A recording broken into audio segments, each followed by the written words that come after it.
할렐루야. 서로 인사합시다. 행복합시다. 여러분, 그림자하고 그늘하고 차이가 뭘까요?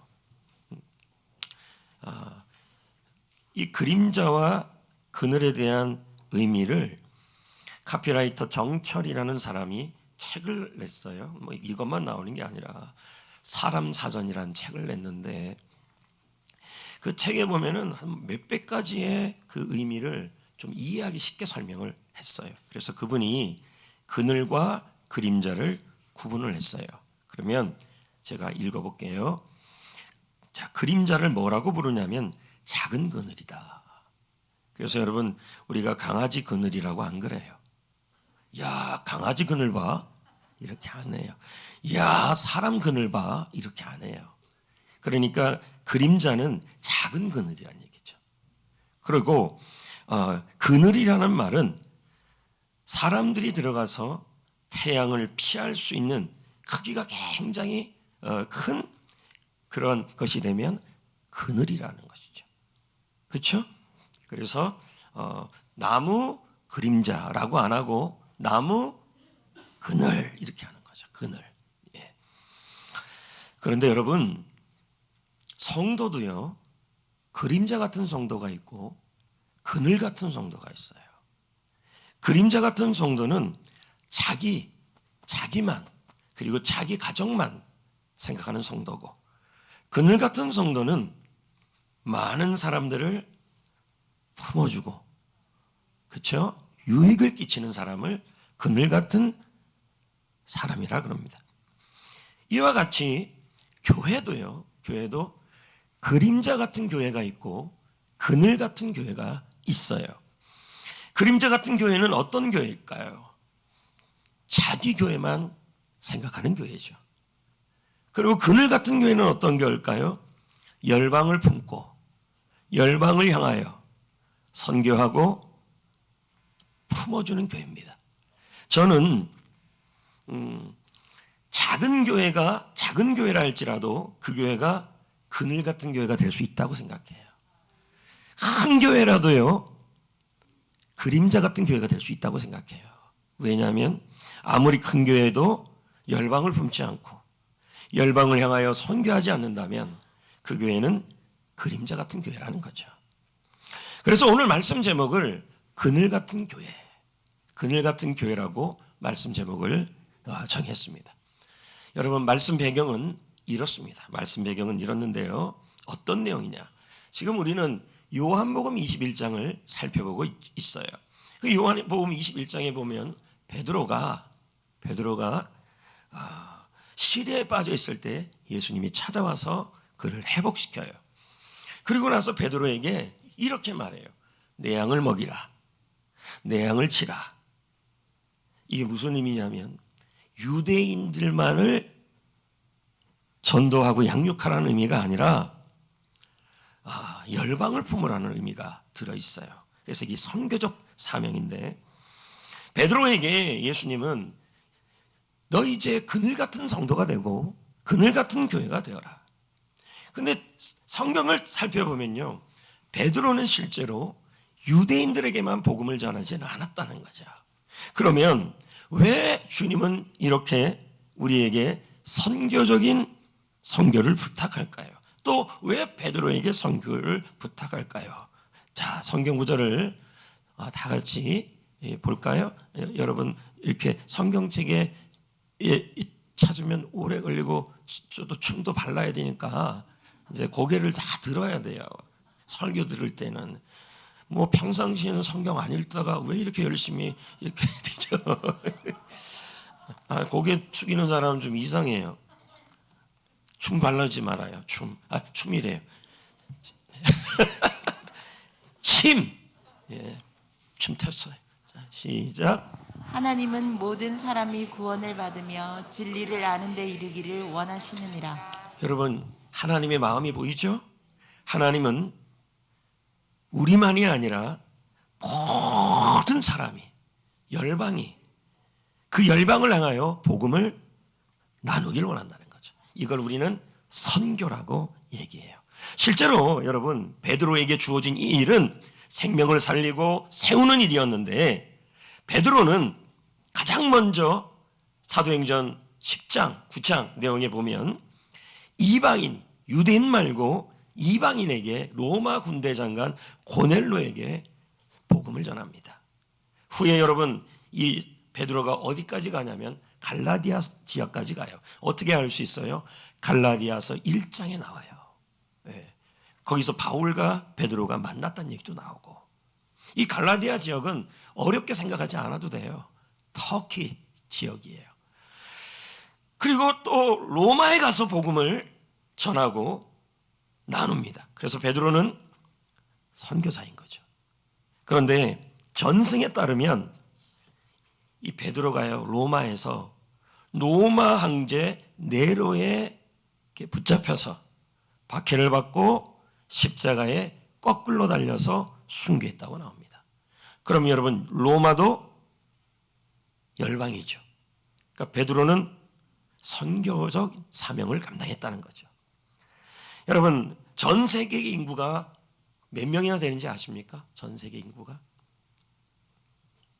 한 명도 모르는 얼굴인데요, 80억입니다.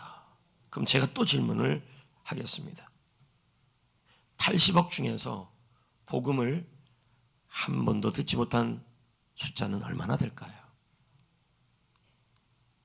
놀라지 마세요. 제가 분명히 놀라지 마시라 그랬어요. 52억이에요. 아무리 여러분 선교 그래도 지금 현실은 어떻습니까? 복음을 듣지 못한 분들이 52억이나 된다는 얘기죠. 그 중에 우리가 살고 있는 이 아시아에 여러분 40억 명이나 복음을 듣지 못하고 있다는 거죠. 이것은 여전히 선교가 필요함을 보여주고 있는 거예요. 그래서 저는 가끔 이제 선교사님들하고 얘기하다 보면 그냥 필리핀, 말레이시아, 인도네시아 수없이 가요. 태국. 그래서 본 아시아 쪽이라면 이렇게 선교사가 많이 가나 이렇게 생각을 했는데, 선교적 통계를 본다면 이게 맞아요. 40억 명이나 복음을 듣지 못했기 때문에. 여러분, 우리나라 역시 처음에는 선교의 불모지였잖아요. 하지만 이 조선이, 이 대한민국에 복음을 들고 들어온 선교사들이 있었습니다. 여러분, 한국 선교에 영향을 준 부흥운동이 두 가지가 있어요. 그게 다 영국의 웨일즈에서 일어났어요. 웨일즈. 이번에도 월드컵에 웨일즈가 나왔죠. 그리고 거기 유명한 선수, 한국 이름도 모르니까 이해하세요. 그 이름이 뭐 하여튼 있어요. 근데 그 웨일즈에서 부흥운동이 두 번 났는데, 첫 번째가 1800년대, 한 1820년, 40년 정도 될 거예요. 이 부흥운동의 영향을 받아서 영국에서 선교를 지망한 사람들이 있었고, 두 번째는 1901년에 일어나요. 웨일즈에서. 근데 이 부흥이 저쪽 영국에서 일어났는데 대한민국의 평양에서 불이 붙어버려요. 영향을 받아서. 이게 평양 대부흥이에요. 그러니까 웨일즈는 우리가 무시할 수 없는 곳이에요. 특히 이 웨일즈의 부흥운동에 영향을 받아서 선교사가 된 영국의 한 젊은이가 있었어요. 그의 이름은 저메인 토마스라는 사람입니다. 여러분, 정정한 부흥이 일어나면 이렇게 복음을 향하여, 지역과 열방을 향하여 나타나는 현상이 일어나요. 그는 선교에 대한 열망을 품고, 당시에 조선은 알려지지 않았죠, 영국 땅에. 그러면 뭐가 알려졌냐면 중국에 알려진 거죠. 그래서 중국 선교사로 지원을 합니다. 당시 그의 나이가, 놀라지 마세요, 24살. 결혼했어요. 부부는 결혼한 지 6일 만에 중국으로 떠납니다. 자, 대단하지 않습니까? 그들을 파송한 교회가 어느 교회냐면 그의 아버지 로버트 토마스 목사가 심무한 하노버 교회였어요. 영국의 하노버 교회. 여러분, 지금 우리가 여기서 영국까지 가면 뭐 전 시간은 잘 모르겠지만 그래도 뭐 이틀이나 하루면 가잖아요. 그러나 당시는 비행기가 있어요, 없어요? 그래서 배를 타야 돼요. 그래서 영국에서 중국의 상하이까지 배를 타고 그 부부가 왔는데 놀라지 마세요. 4개월이 걸렸어요. 4개월. 그러니까 이 선교가 이렇게 어려워요. 상하이에 도착했어요, 여러분. 근데 여러분, 이 선교지에서 아내가 아이를 임신했는데 유산을 해버려요. 근데 이 유산하는 과정에서 이 아내가 바이러스에 감염이 돼요. 그래서 29살의 나이로 죽어요.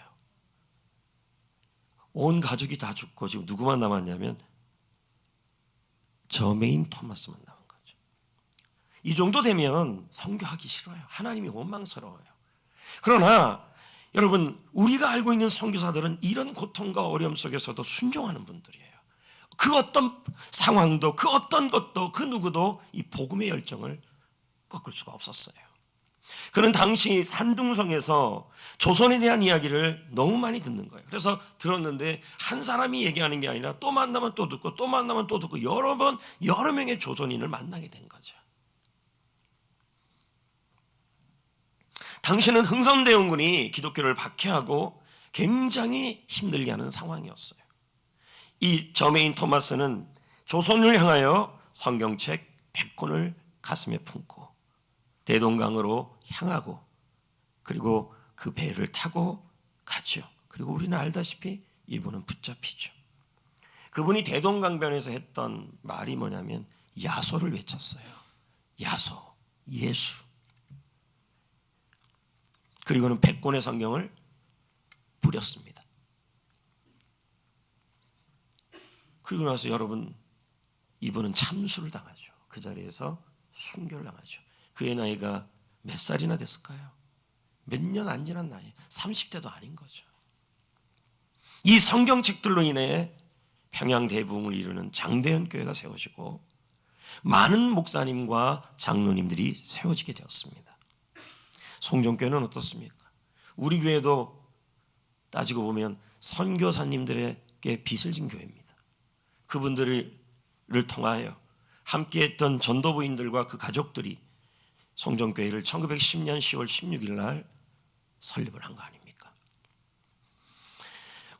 수많은 선교사님들을 하나님은 열방을 향하여 보내고 있고 우리 교회나 이 대한민국은 바로 이 선교사님들의 빚을 지고 있는 거죠.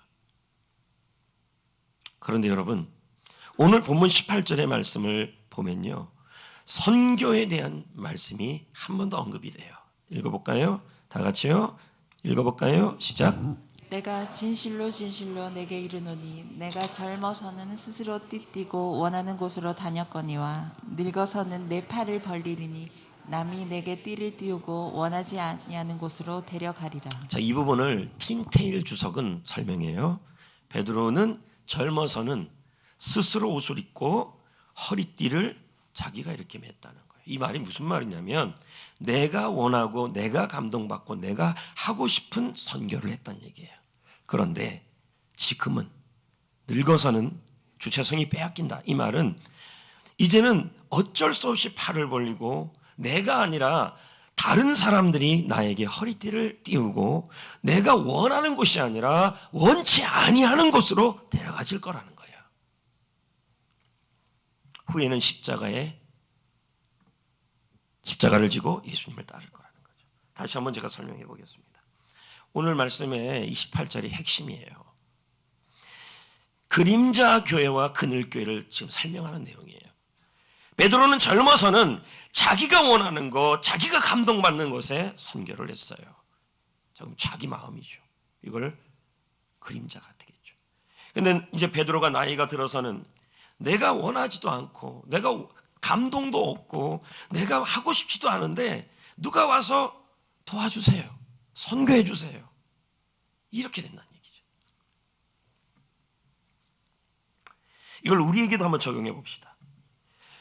우리는 선교를 돕는 위치에 있어요. 선교사가 아니잖아요. 나누고 섬기는 자리에 있어요. 근데 우리도 선교를 할 때 이제 이렇게 말해요. 목사님 감동이 왔어요. 그 감동은 왜 이렇게 20년 만에 오는지. 감동이 왔어요. 목사님 선교사님 돕고 싶어요. 그래서 선교사님 식사 대접하고 싶어요. 지역을 섬기고 싶어요. 사랑의 라면을 섬기고 싶어요.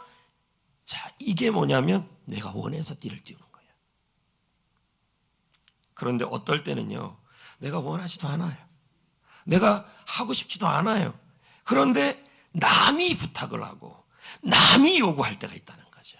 이건요, 성숙해 가는 거예요.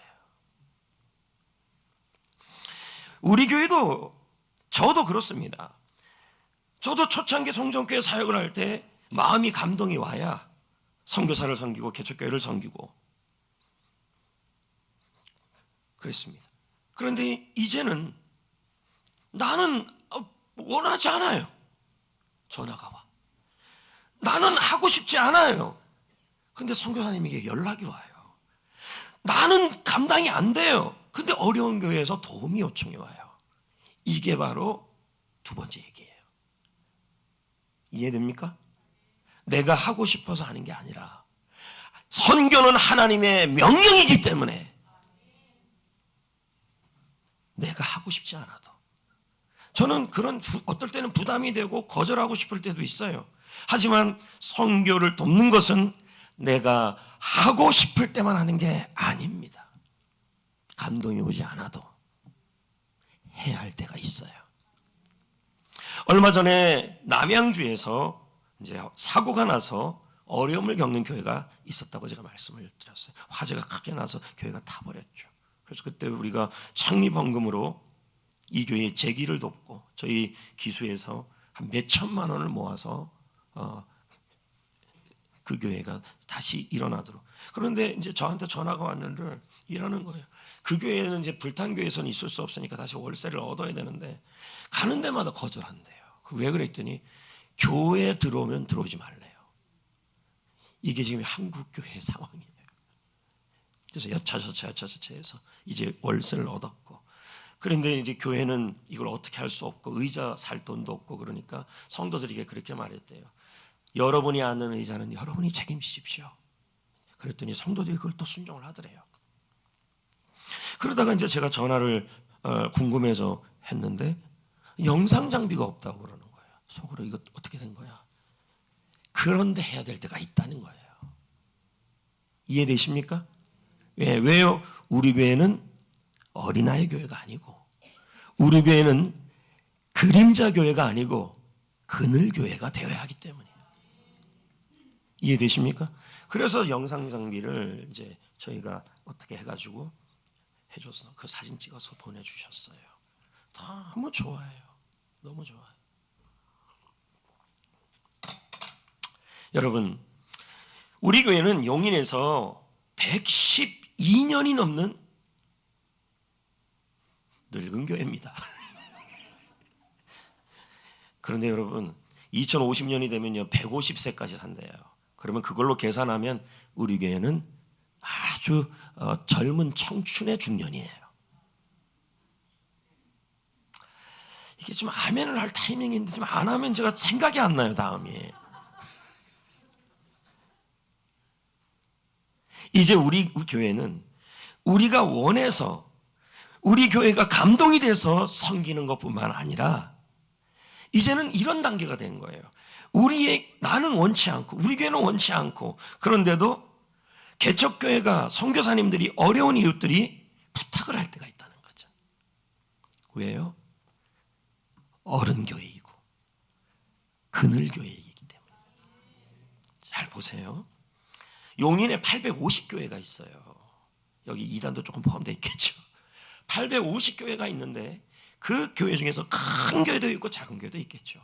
근데 여러분, 큰 교회라고 해서 그늘 같은 교회는 아니에요. 작은 교회라고 해서 그림자 교회는 아니에요. 아무리 작은 교회라도 그 교회가 자기가 원할 때만 섬기는 것이 아니라 남이 원하고 이웃이 원하고 선교사님이 원할 때 어떻게 하든 작은 거라도 섬긴다면 그 교회는 그늘 같은 교회죠. 큰 교회면 뭐합니까? 열방을 품어야지. 저는 현재 용인기독교 청년합회 회장이죠. 아까 장로님 기도도 해주셨지만, 근데 사실 제가 이 일을 하고 싶지 않았습니다. 제가 원해서 한 일이 아니죠. 할 수밖에 없는, 내가 띠를 띄운 게 아니라 남이 띠를 띄운 거죠. 근데 요즘 들어서요, 하나님이 저를 그 자리에 세운 이유를 알겠어요. 특히 1번은 인권조례 문제 때문이에요. 4년 전 용인시는 인권조례가 유보가 되었고 임기가 끝나는 상황에서 시의원들이 다시 바뀌는 상황에서 그 인권조례가 유보가 폐기가 됐어요. 그런데 다시 용인시 인권조례 대책위원장과 당담 시의원들이 다시 발의를 하겠다는 거예요. 그런데 감사한 것은 다 해놓고서 부른 게 아니라 하기 전에 만나자는 거였어요. 먼저 제가 부목사님께 그랬습니다. 그러면 당신들이 말하는 인권조례 초안을 보내와라. 그래서 받았어요. 제가 이해할까요, 그걸요? 뭐가 잘못된지 모르잖아요. 그래서 용기청과 관련된 변호사님들한테 그걸 보냈더니 문제가 많더라고요. 그래서 밥을 먹어야겠다고 생각하고 저쪽에 있는 필드 플라워 거기로 갔어요. 그래서 그 필드 플라워에서 밥을 먹었는데, 이 인권조례가 우리 용인에서 이게 통과돼 버리면 국회에서 그게 통과 안 돼도 영향을 받아요. 동성애를 가리켜야 되고 트랜스젠더를 옹호해야 되고 그런 일이 일어난 거예요. 그래서 저희들은 이제 밥 먹으러 가는 장소에서 생각하기로 저하고 사무총장님하고 우리 용기총회 동성애 대책위원회하고 그다음에 기론평 교수님, 원래 교수님도 한번 변호사도 같이 가려고 그랬어요. 우리는 이미 다 점검했고 이 조례가 경기도 조례예요. 근데 경기도는 이게 통과가 된 상황이에요. 이런 좀 대형 도시에서 조례 없는 곳은 용인밖에 없어요. 인권 조례가. 그래서 가서 얘기를 딱 했는데 제가 싸울 줄 알았는데 놀랬어요. 대책위원장이 이런 말을 해요. 저는 동성애를 반대합니다. 기절초풍했어요. 그런데 거기 있었던 담당 시의원이 이렇게 말해요. 만약에 목사님, 용인기독교 청년합회하고 대책위원회에서 이것이 마음이 안 맞아서 갈등이 생긴다면 이 조례는 저희는 안 받습니다. 너무 감사하잖아요. 그러면서 우리 기론평 교수님, 한동대학 교수님 아닙니까? 예? 그렇게 얘기를 했어요. 지금 이 법에는 포괄적 차별 금지가 들어있어 문제다. 포괄이란 말은 동성애 다 포함되어 있다. 그러면 우리가 대안을 제시하겠다. 개별적 차별 금지로 가자. 장애인도 보호해야 될 거 아니에요. 예? 그래서 그쪽에서 말하기를, 그러면 목사님, 용기청에서 관련 인권조례 수정상을 주십시오. 이렇게 얘기가 됐어요. 저는 이것을 선교라고 봐요. 왜 그러냐면 저희가 이 인권조례 부분을 막고 한다면 우리 다음 세대에게도 좋은 교육이 진행되는 거죠. 아닙니까? 더 감사한 일은 시의장님, 시장님을 만났어요. 제가 첫 마디로 꺼낸 게 그겁니다. 인권조례 제정 움직임이 보입니다. 어떻게 하실 것입니까? 그랬더니 시의장님이 더불어민주당이거든요. 이렇게 말하더라고요. 저는 동성애 반대합니다. 오케이 바리. 그리고 바로 시장님 만나러 또 우리 갔어요. 시장님 어떻게 생각하십니까? 반대합니다. 여러분 놀라운 일이잖아요. 용인시 안 그랬거든요. 이건 여러분의 기도 덕분이라고 생각합니다. 이게 통과되게 되면요, 여러분 용인시의 다음 세대나 그들에게 이제 저도 여기서 여러분 동성애 얘기 꺼내면 잡혀가요. 선교라는 것도 다양하지고 또 제가 이 일을 할 때 하고 싶어 하는 게 아니라 남이 띠를 띄웠는데 그래도 이걸 순종하며 했더니 제가 하면서 느끼는 게 나를 세운 이유가 있구나. 우리 교회를 세운 이유가 있구나. 또 이제 좀 쉬려고 그랬더니 또 이단 대책위원회에서 전화가 와요. 용기청 산하에. 그러면서 하는 말이 목사님, 권 목사님 지금 그거 아세요? 신천지보다 용인이 지금 더 극심한 이단이 있다는 거예요. 뭐요? 그랬더니 하나님의 교회라는 거예요. 장길자 그 사람 이름 뭐예요? 남자 뭐 있겠죠. 안상홍 안상홍. 저는 발음이 돼요. 그러나 여러분이 좀 설교 들을 때 지루할까봐 웃겨주는 거예요. 그 안상홍. 근데 이제 그분이 저한테 하는 말이 그거 아십니까? 지금 용인에서 그리고 특히 포곡 지역에서 포교 활동을 극성으로 하고 있다는 거예요. 이거 이대로면 안 된다. 교회들마다 하나님의 교회가 이단이라는 그것을 우리가 용기청 차원에서 포스터도 만들고 현수막도 만들어야 한다. 그러면서 이단 대책위원장님이 그러더라고요. 만약에 이거를 하게 되면 제가 고소를 당할 수 있대요. 누구한테? 하나님의 교회한테. 그러니까 용인에 여러분 중심에 뭐가 있어요 지금요? 하나님의 교회가 들어있죠? 몰라요? 있어요. 그게 들어오고 나서 더 심해졌어요. 굉장히 극성을 부르는 거예요. 그래서 저는 하기 싫은데 이제 이러고 있는데 해야 되는데 그럼 이것도 뭐예요? 남이 저에게 띠띠우는 거고 이단을 대처하는 것도 뭐가 되는 거예요? 선교가 되는 거죠. 네. 그래가지고 이제 이단 대책위원회에서 그러면 하나님의 교회의 세미나도 해야 되고 대응도 해야 되니까 어떻게 해야 되냐 했더니 이 세미나와 대응을 하는 과정에서 그 전문가들이 책임을 지겠다는 거예요. 그래서 여러분 우리 교회에서 20일 날 그 하루만 세미나가 2개. 왜? 안 해. 교회들마다 밥할 사람이 없다고. 그래서 열게 됐어요. 여러분, 제가 이 자리에 있으면서 지난 몇 년 동안 용기총에서 하지 않은 일들이 자꾸 생기는 거예요. 그 일이 자꾸 생기는 거예요.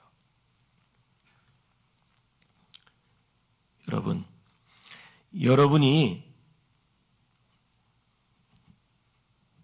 이단 대책 세미나 할 때 밥을 하는 것은 제가 띠를 띄운 거예요. 그리고 커피 봉사하는 것도 여러분은 전혀 원치 않은데 제가 지금 하자고 지금 그러는 거예요. 그런데 여러분 이런 말 하시면 곤란해요. 감동이 안 오는데요. 밥할 감동이 안 오는데 지금 용인의 대부분 교회들이 세미나 진행이 안 돼요. 왜? 성도들의 일꾼이 없어요. 우리 교회는 오늘 이 설교하는 이유를 알겠죠?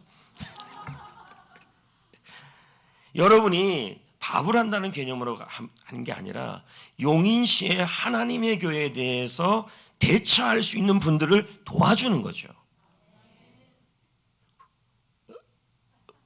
원치 않아도. 오늘 여러분 다음 세대를 위해서 교사들이 바자회 하잖아요. 여러분 이분들이 원해서 했을까요? 전혀 원하지 않았을 거예요. 그런데 목사님이 앞에서 다음 세대를 위해 뮤지컬 공연을 해야 되니 바자회를 해야 합니다. 그랬더니 어떤 분이 저한테 그럴 거예요. 감동이 안 오는데요. 자, 오늘 말씀에 뭐라 그랬습니까? 스스로 띠띠울 때도 있지만 남이 나에게 띠띠울 때도 있다. 감동이 안 와도 할 때가 있다는 거죠. 그리고 여러분들 중에서는 그거 안 살래요? 자, 그걸 도와서 성전 지역과 이동면 지역에 믿지 않는 아이들이 그걸 통해서 복음에 가까이 갈 수 있다면 여러분이 쿠폰 하나 사는 것도 선교죠. 그럼 여러분들 중에 이런 분이 있습니다.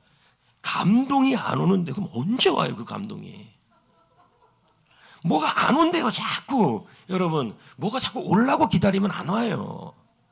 오늘 말씀에 뭐라 그랬습니까? 내가 원해서 띠를 띄우는 때도 있지만 성숙되고 그늘 같은 성도들은 내가 원치는 않지만 해야 될 필요성을 느끼는 거죠. 그게 그늘 같은 교회고 성도라는 거죠. 성도 여러분, 선교사를 돕고 선교를 돕는 일은 하나님의 소원입니다. 선교를 돕는 일은 감동이 와서 해야되기도 하지만 때로는 감동이 오지 않아도 선교사님이 부탁해도 개척교회가 부탁해도 해야 하는 일입니다. 그게 18절이에요. 이렇게 선교를 도울 때 하나님은 어떻게 해주시는지 잠언 11장 25절을 읽어봅시다. 읽어볼까요? 남을 윤택하게 하는 자는 자기도 윤택하여지리라. 이 윤택이 전 포인트가 웃을 포인트예요. 나는 자연인이다의 윤택이 아니에요. 웃을 포인트라 그랬잖아요. 이 윤택은 여유가 있게 된다는 의미예요.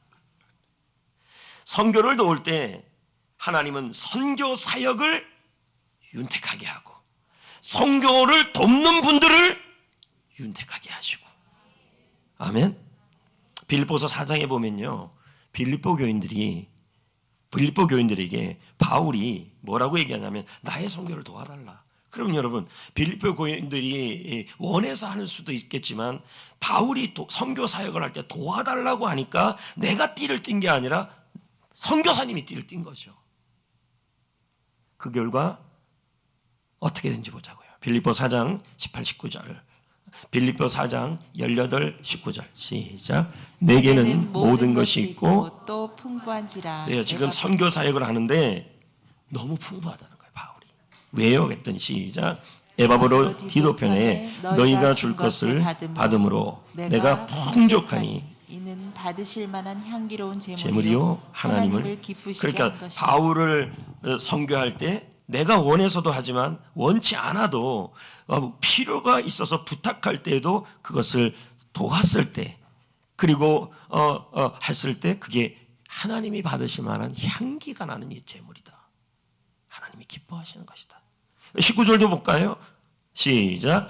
나의 하나님이 그리스도 예수 안에서 영광 가운데 그 풍성한 대로 너희 모든 쓸 것을 채우시리라. 아멘.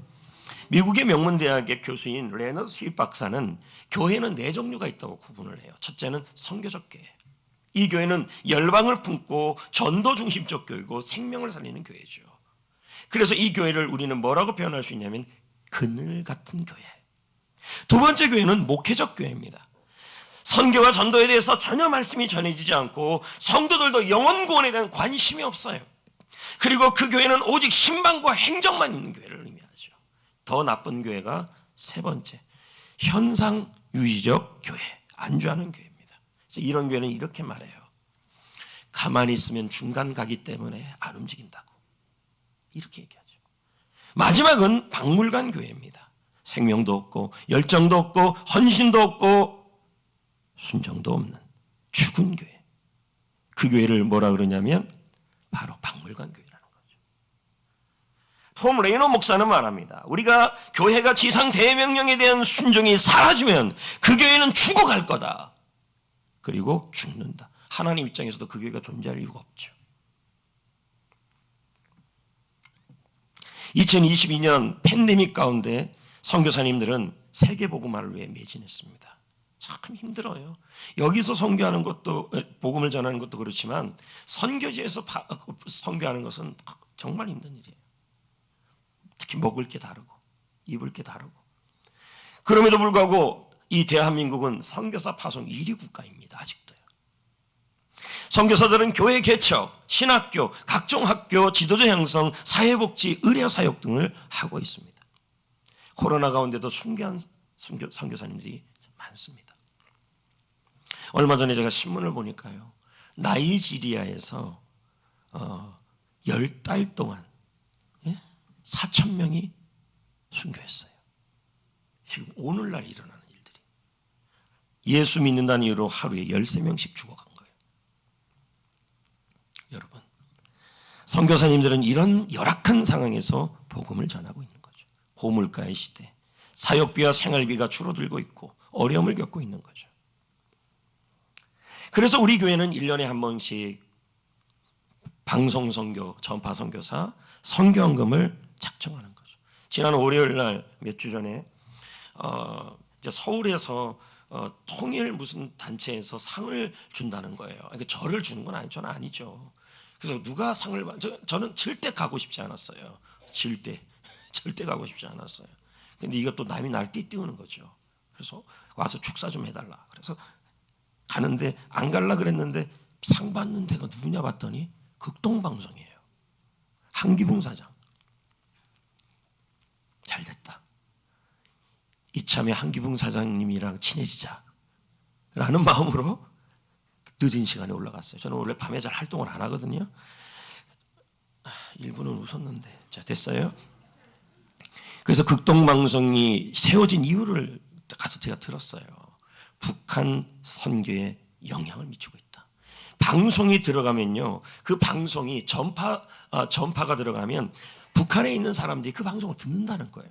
그날 탈북자들이 와가지고 앞에서 간증을 했는데, 자기가 극동방송에서 나오는 이 방송 설교 내용과 그런 것 때문에 자기들은 믿음이 살아났다는 얘기를 하더라고요. 그날 한기붕 사장님하고 만남의 기회를 가졌고, 또 전화가 또 왔더라고요. 전화하자마자 저한테 그러더라고요. 목사님 충성. 와, 저도 얼떨게 저도 충성 이랬죠. 그리고 선물도 보내오고 1월달에 전 거기 가서 설교도 하고. 예. 잘하면 극동방송에서 전파가 나갈 수도 있고, 이제 이런 상황이 되어 있는 거죠. 우리 교회도 방송 선교를 하잖아요. 구TV, CBS, 기독일보 방송 뭐 다 하고 있지만요, 이것을 협력하는 것도 이거는 전파 선교사가 되는 거죠. 여러분, 저는 여러분에게 감사한 마음이 있어요. 올해 선교와 방송 선교를 동역해 주셨어요. 참 수고 많으셨어요. 어려운 가운데서도. 그럼에도 불구하고 여러분,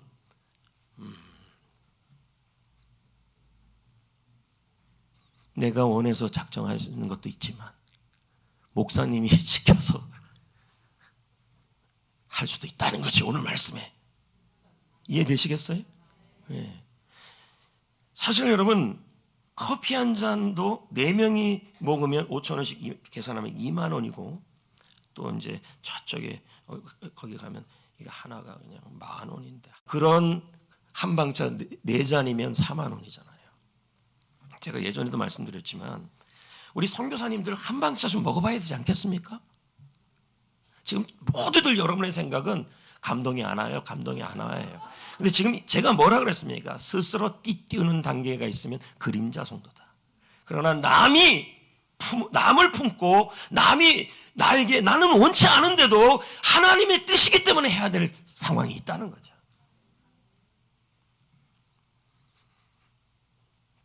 돼지갈비 얼마인지 아세요? 난 몰라요. 근데 이건 알아요. 지지난주에 총신신대원의 이제 종강날에 외국인 학생들이 있어요. 방글라데시, 필리핀. 그래서 내가 말 실수를 한 적이 한 번 있잖아요. 밥 사겠다. 그걸 또 교수님이 기억하고 전화가 왔는데, 자, 이 사건도 나에게 감동이 아주 덜한 상태예요. 나는 내년쯤 하려고 그랬죠. 감동이 이제 여기까지 온 상태인 거예요. 여기까지는 안 왔어요. 저는 내년을 생각했어요. 근데 지금 해달래요. 내가 원한 거예요? 안 원한 거예요. 남이 날 띠띠운 거예요. 응? 그래서 어디 가야 됩니까? 그랬더니 꾸꾸 갈까요? 그랬더니 얘네들은 꾸꾸를 원치 않는데요. 뭘? 그랬더니 소고기를 원한대요. 내 기절 초풍하는 줄 알았어요. 그런데 이렇게 얘기하더라고요. 무쏘라는 데가 있는데 무한리필이래요. 그래서 1인당 얼마인데 했더니 25,000원이래요. 그때 가격을 알았어요. 그 한 사람 한 사람이 여러분, 자기 나라로 돌아가면 선교사예요. 저는 선교를 도운 일이죠. 내가 원치 않았지만 교수님이 안 해주면 안 될 것 같이 저를 설득했고 띄웠지만 감동도 들었어요. 저는 내년을 생각하고 있었습니다. 근데 이거 올해 해달라는 거잖아요.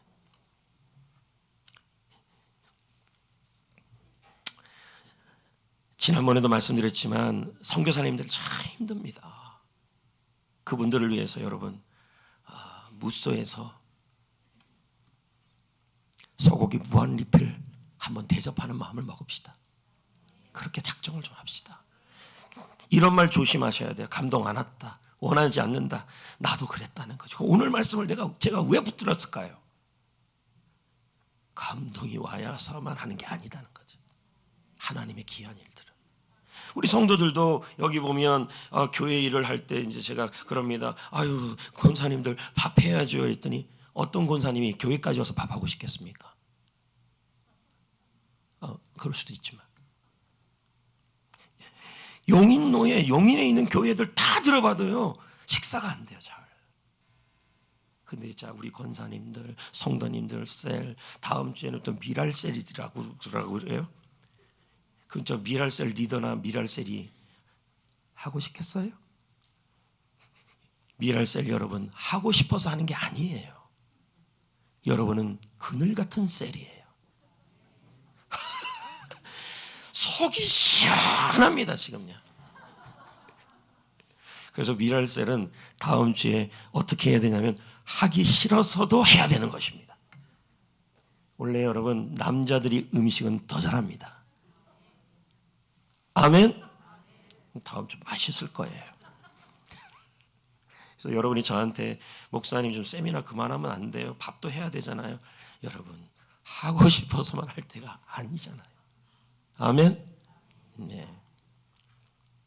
그래서 저는 여러분들에게 부탁드립니다. 참 힘들게 살아가고 있는 것도 알고 있지만 우리 선교사님들이나 개척교회나 그분들에게 커피 한 잔, 그 커피도 또 계산을 잘 하셔야 됩니다. 저의 기준은 한방차입니다.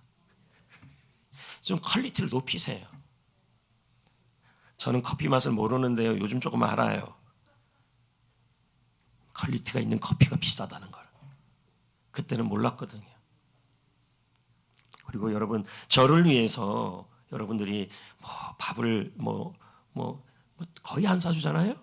고마워요. 그런데 제가 시간이 또 없기도 하지만, 근데 저를 한방차 한 잔 사주는 마음으로. 네. 여러분 중국이나 미국이나 열방이나 북한이나 그쪽에 이 방송이 들어가는 것만큼 좋은 방법이 없어요.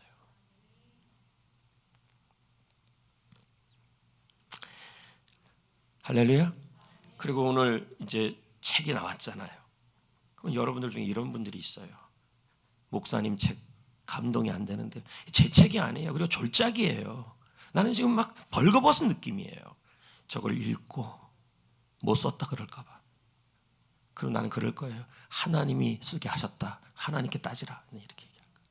어제 그거 다 사인을 했어요. 왜 사인 신청을 했어요? 오늘 어떻든 책 구입할 수 있습니다. 말씀을 맺겠습니다. 데이비드 리빙스턴 존 웨슬리는 말합니다. 교회의 사명은 선교이다.